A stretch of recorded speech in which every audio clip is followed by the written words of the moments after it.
Orkney Islands, Scotland. Sometime in the 1800s. A man named Thomas is walking home along the coast road after dark. He sees something ahead blocking the path. Something massive. He gets closer and realizes it's a horse. Except horses don't have riders fused to their backs. And horses have skin. This thing doesn't. He can see exposed muscle tissue, black blood pulsing through yellow veins. The rider's arms hang down to the ground, dangling past the horse's knees. The head is too large for the body, swaying on a neck that seems barely able to support it. And when it exhales, the breath comes out as visible vapor that smells like rotting fish and disease. Thomas runs. Not toward home, toward the nearest stream. He splashes through it, crosses to the other side, and the thing stops at the water's edge. It can't follow. It watches him for what he later said felt like hours. Then it turns and walks back into the sea. The next morning, 3 farms in that area reported livestock dead from unknown illness. Welcome to Monster Dossiers. Today we're covering the Nuckelavee, possibly the most disturbing creature in European folklore, and one you've probably never heard of. I'm your host. Let's talk about pestilence-made flesh. Here's why the Nuckelavee matters. It's functional folklore at its most efficient. Most monsters are metaphors. The vampire represents forbidden desire. The werewolf is loss of control. The ghost is unfinished business. They're psychological. The Nuckelavee? It's environmental catastrophe personified. Crop failure, livestock disease, human epidemics, drought. Everything that could destroy an island community's ability to survive, wrapped into one skinless nightmare. And it comes from a very specific place, the Orkney Islands, off the northern coast of Scotland. Not the Highlands, not Edinburgh. These are windswept, isolated islands where the sea is both lifeline and threat. Where communities depended on fishing, farming, and livestock. Where one bad season could mean starvation. The Nuckelavee explained why those bad seasons happened. And more importantly, it gave people agency. If you understood the rules, you could protect yourself. Fresh water repels it.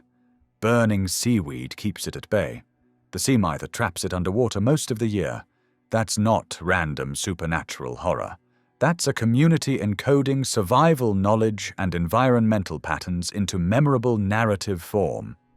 What makes this particularly interesting is how geographically contained the legend remained. You don't find Nuckelavee stories spreading to mainland Scotland. It stayed on Orkney. That kind of localization is unusual for folklore, and it suggests the legend served a very specific function for a very specific environment. So we're going to look at the cultural and environmental context that produced this legend, and ask whether there's any rational basis for what people claimed to experience. Because unlike most cryptids, nobody's claiming to see Nuckelavees in modern times. This is historical folklore, but the question of why this particular legend developed in this particular place, that's worth examining. To understand the Nuckelavee, you need to understand Orkney. The Orkney Islands are about 10 miles off the northern coast of Scotland. They're flat, windswept, and almost treeless. The Gulf Stream keeps temperatures moderate, but the wind is constant and powerful. The growing season is short. Communities historically survived on barley, potatoes, fishing, and raising cattle and sheep. Everything that could go wrong agriculturally did go wrong with alarming regularity.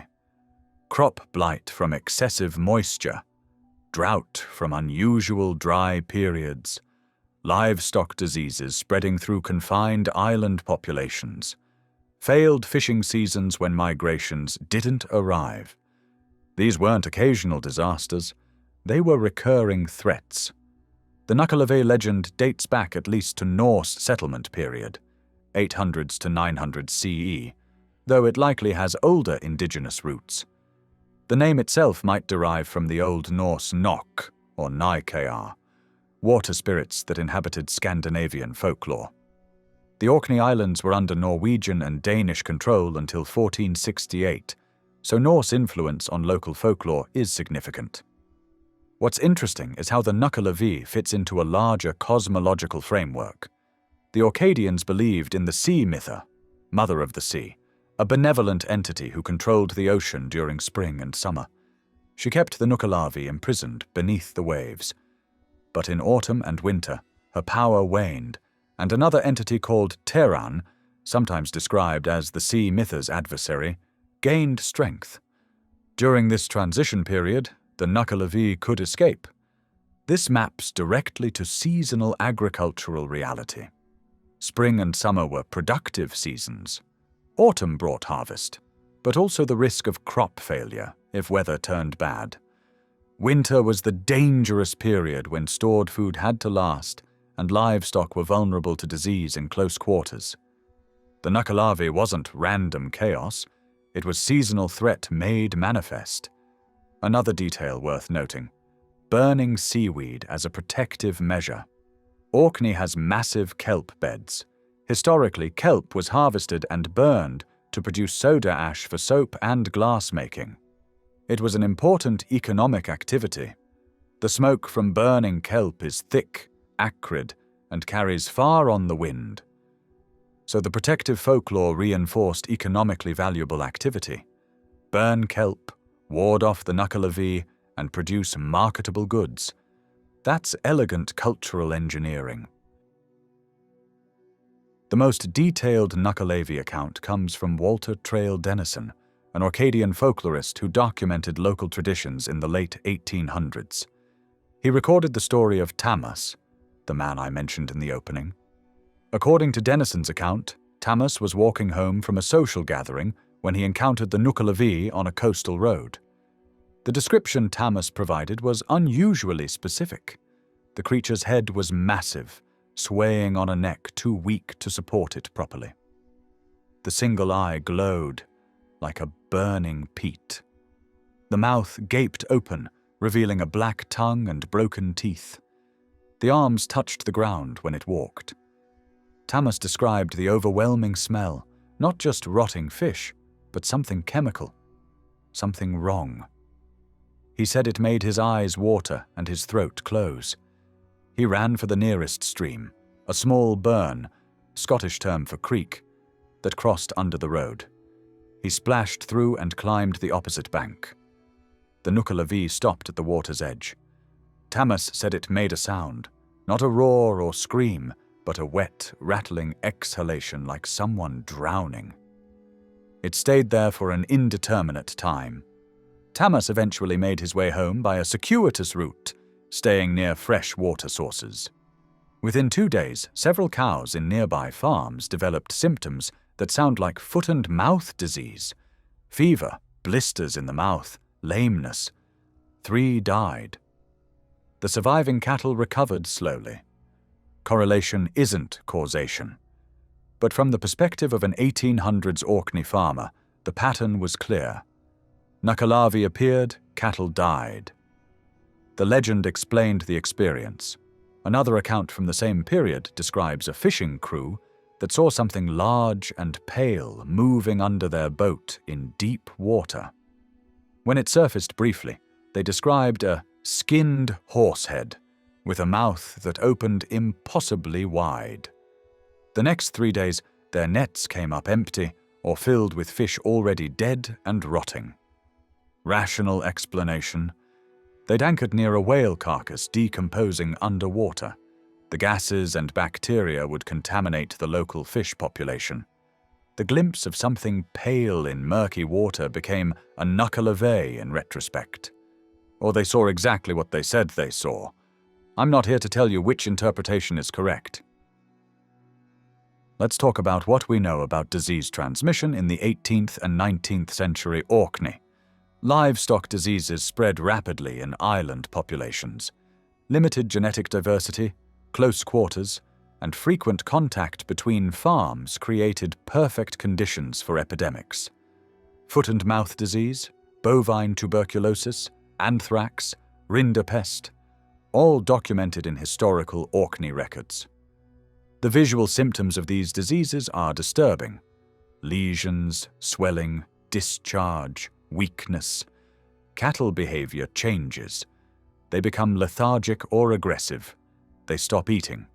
To farmers who depended on these animals for survival, watching them sicken was existentially terrifying. Now consider that nobody in the 1700s understood germ theory. Disease was attributed to bad air, divine punishment, or curses. When multiple farms in the same area lost livestock within days of each other, they needed an explanation. The Nuckelavee provided one, a physical entity that travels between locations, bringing pestilence in its wake. That's functionally accurate as disease vector modeling. A pathogen does move from location to location. It does contaminate environments. The Nuckelavee legend captured the pattern without understanding the mechanism. The toxic breath detail is particularly interesting. Many bacterial infections produce foul-smelling compounds. Necrotic tissue has a distinctive odor. If farmers associated specific smells with disease outbreaks, and they would have, then describing the disease vector as breathing corruption makes metaphorical sense. The skinless appearance might also connect to disease symptoms.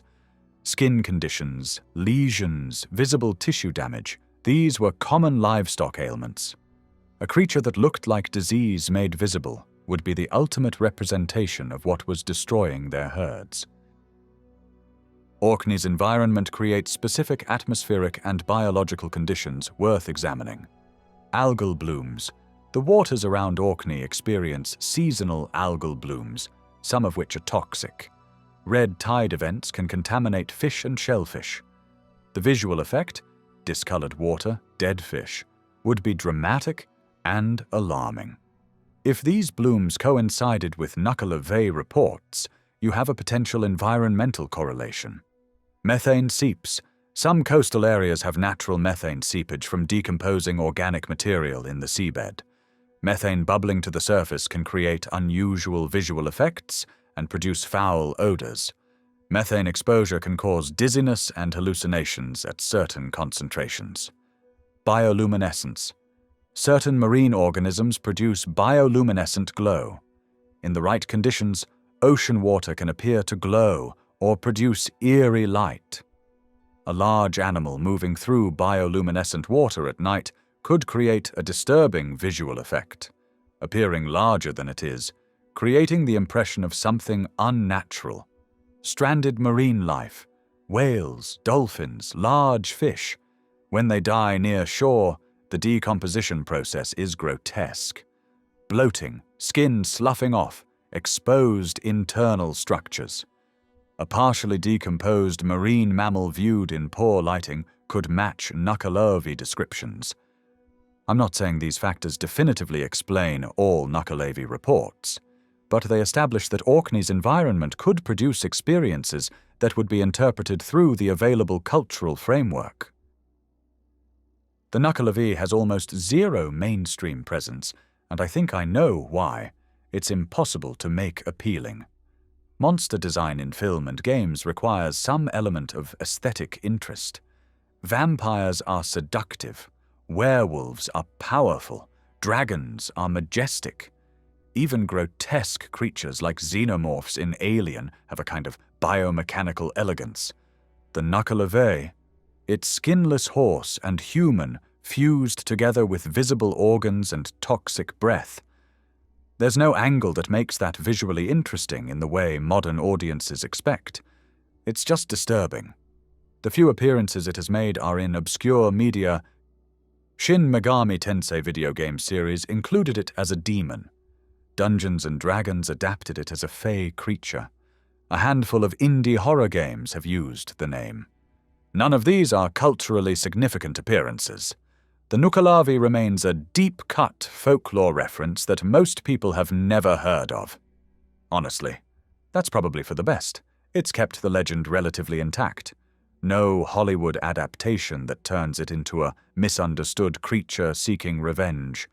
No young adult novel where the protagonist falls in love with a Nuckelavee. It's preserved in its original form. genuinely disturbing agricultural nightmare fuel. What explains the Nuckelavee legend?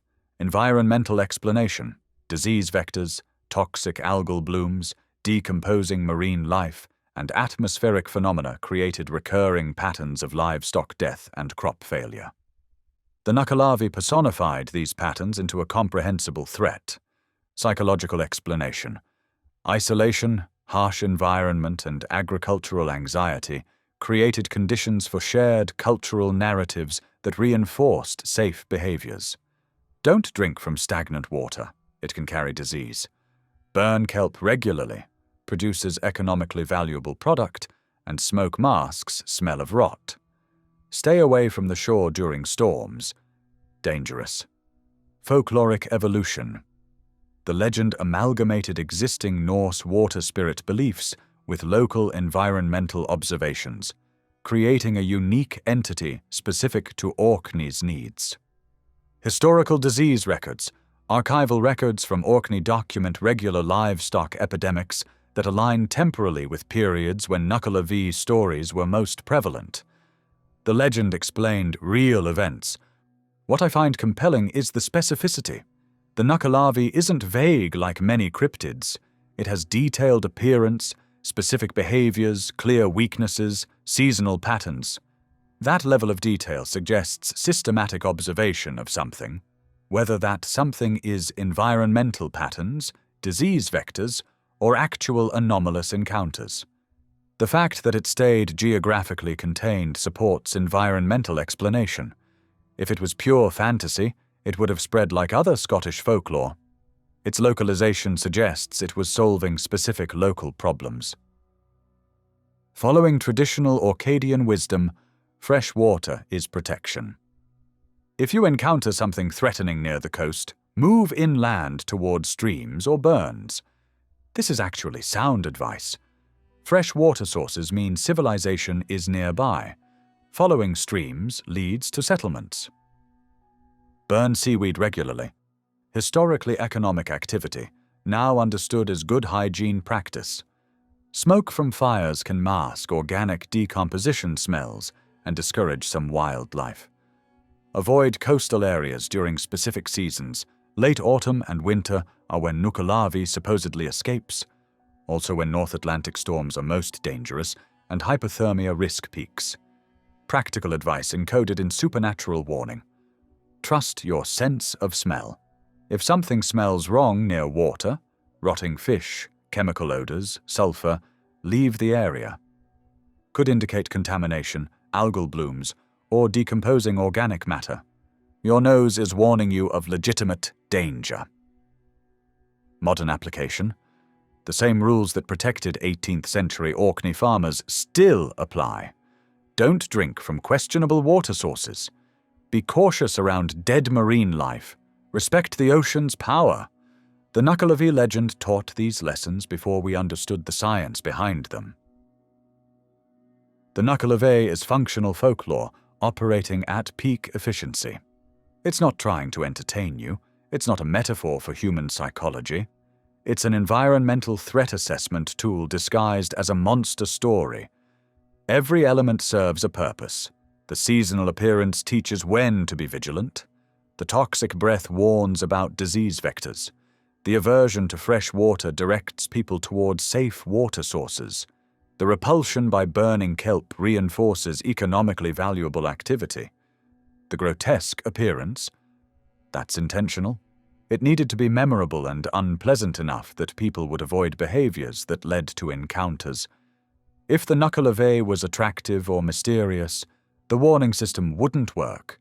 Do I think there's a literal skinless horse demon living in the waters off Orkney? No. Do I think the Orcadians observed real patterns, disease outbreaks, crop failures, environmental contamination, and created a coherent narrative to explain and predict them? Absolutely. That's not primitive superstition. That's sophisticated pattern recognition encoded in memorable form. It kept people alive for centuries before we had epidemiology or environmental science. Modern Orkney doesn't report Nuckelavee sightings anymore. We don't need to. We understand bacterial transmission, we have veterinary medicine, we can predict weather patterns. The practical function the legend served has been replaced by scientific methodology. But the legend itself? Still worth studying. Because it shows how humans process environmental threat, how we create narratives that encode survival information, how folklore serves as collective memory for communities facing recurring dangers. The Nuckelavee is a masterclass in functional mythology. Just happens to be one of the most disturbing masterclasses you'll ever encounter. Until then, if you're in Orkney and you smell something wrong coming off the ocean, the science says it's algal bloom or decomposition. The folklore says it's the Nuckelavee. Either way, the advice is the same. Go inland. Stay skeptical, stay informed, and respect traditional knowledge. It exists for good reasons.